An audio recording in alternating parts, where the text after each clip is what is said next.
South and Southeast Asia are in a state of emergency after extreme heat levels.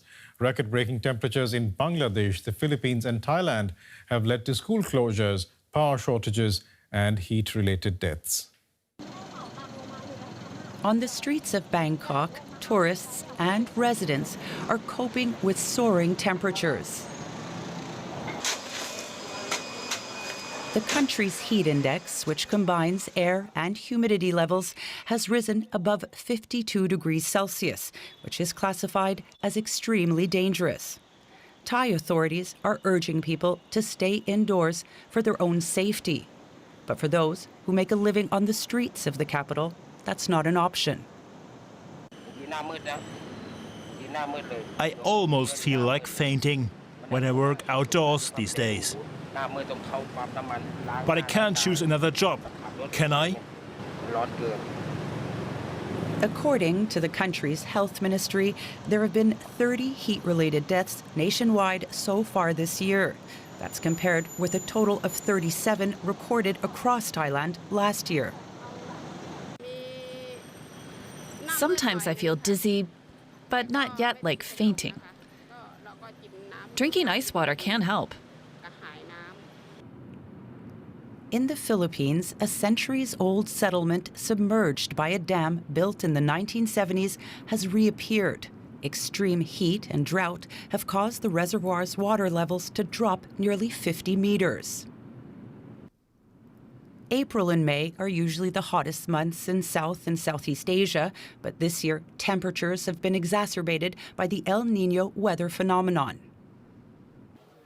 In India, where a general election is underway, sweltering temperatures caused Roads Minister Nitin Gadkari to faint at a campaign rally for Prime Minister Narendra Modi in the western state of Maharashtra.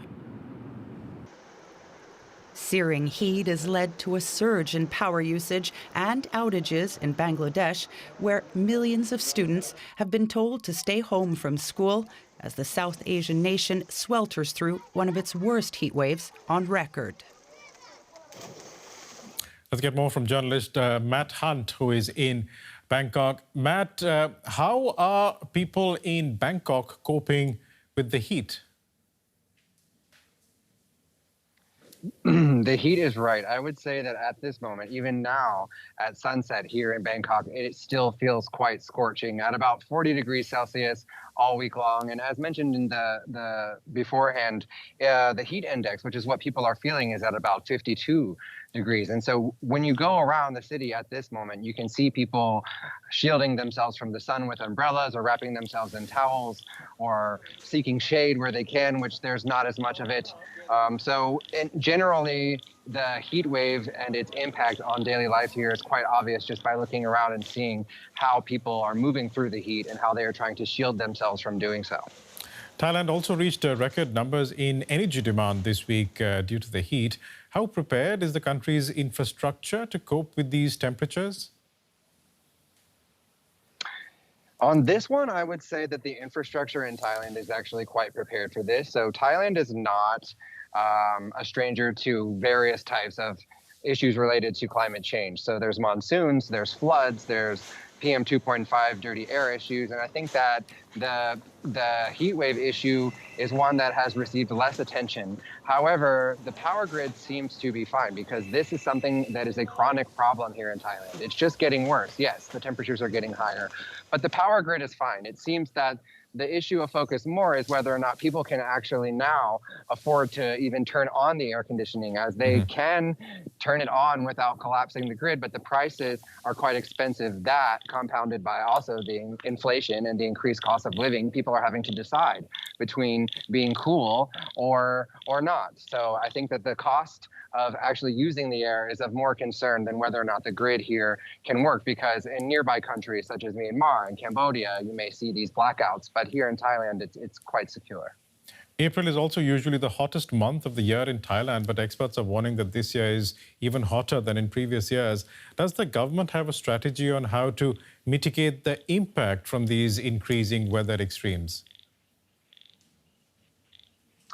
Sure. I think that, kind of as briefly mentioned before, we are not used to having a variety of issues related to climate change here in Thailand, so floods, PM 2.5, et cetera. But I think that the heat wave issue specifically is not one that has been properly addressed by this government. There have been some advisories coming out from local officials saying that if you are elderly or if you are someone who suffers from pre-existing health conditions, that perhaps you should stay home. They've urged people to work from home who can. However, as far as actually implementing policies, I've seen no such thing. In fact, when we look at neighboring countries such as Singapore, where people are standing at the bus stop being, misted by cool air, that's not the case here in Thailand. And also, there's no publicly available drinking water. I think most people know that in Thailand, you cannot drink the water from the fountain. So the lack of these types of ways to keep cool has led to an increase in the private sector's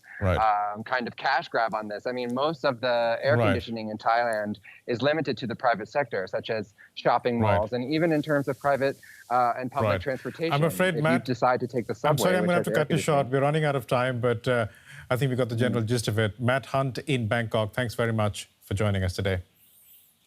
Thanks.